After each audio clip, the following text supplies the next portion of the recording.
Today on Teuty's track analysis, we have the track of the day for the 8th of May, the Epic Chicken Quest by Yorsh-Mi-Veloce. The Epic Chicken Quest is a mixed surface mini RPG track made from the surfaces road, dirt, grass, and water. There's also a turbo boost in the track, and there is an engine off and reset if you choose the safe path at the beginning of the track.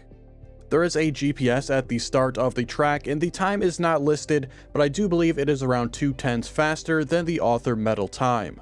The entire track is basically made of speed checks, however there are plenty of safer routes available, as well as taking standing respawns can help you get past some areas. There is just a single finish with multiple paths to it, and they don't really have a speed requirement. The risky path does have a requirement, however, and this is getting a sword checkpoints on the grass wall jump. And I would highly recommend getting that checkpoint for the risky finish, as the risky finish path is much faster, about 1.5 seconds. There's also a ramp cut in the track which can save roughly 0.8 of a second. And as far as difficulty, I would rate the track about a 6.5 out of 10.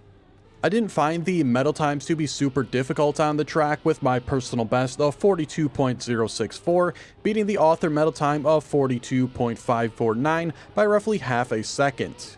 The gold metal time on the track was 46 seconds, the silver 52, and the bronze 1 minute and 4 seconds. And that'll do it for the overview. Let's move on to the analysis. For the analysis today, we are using the current world record goes, driven by complex statics. They had a time of 40.205, and this is 1.859 ahead of my personal best. First of all, at the very start, I'm not sure if I'm missing something, but the safe path here seems completely useless. First of all, it puts you 2.5 seconds behind, and the risky path isn't really all that risky. If you just full send the jumps here, there's no reason why you really shouldn't be able to make it. Even if you do, it's early on in the track, and you can just reset immediately, so it's no big deal. So I would never recommend the safe path in this track unless I'm, again, completely missing something. As far as this jump itself goes, we'll see the world record going from left to right while I take it just kind of straight. I also do a small release here, which I'm sure the world record did as well, really just trying to reduce your airtime here as much as possible. Then coming up, we have a few more jumps, which of course you want to try to reduce your airtime as best as possible, but there's not a ton you can do on those, maybe a small fractions of seconds you can get off. But then here we have a drift, which you want to be extremely aggressive on, and preferably you want to be wide here, so on the exit you can have the best inside line possible. One thing you have to be careful of here as well is not being too fast on the exit. If you are, you will hit the wall in front of us here and completely lose all your momentum. Then coming up here is going to be the wall jump, where the sword checkpoint is that you need for the risky finish path. Setting up for it, you want to be outside to the right here, and then taking the lowest jump possible, but you got to make sure you get around this wooden piece that is sticking out. If you hit that, you are just not going to be able to make the jump. And as we can see, the world record got a little bit lower jump than I did, so they're going to pull about 1/10 of a second further ahead. Immediately after that, they're going to pull further ahead as well for this jump. We can see them jumping over to the right-hand side. Well, I take it sort of straight off here. Usually when I jumped over to the right here, my car would rattle around a bit, and I wouldn't be able to turn in time for the next jump, and I would fly off the track. So generally, I just went for a straighter approach. Then coming up here for the next drift, I drift immediately upon landing, while the world record waited a split second later. So I was too aggressive early in this drift, which means I will be less aggressive later on.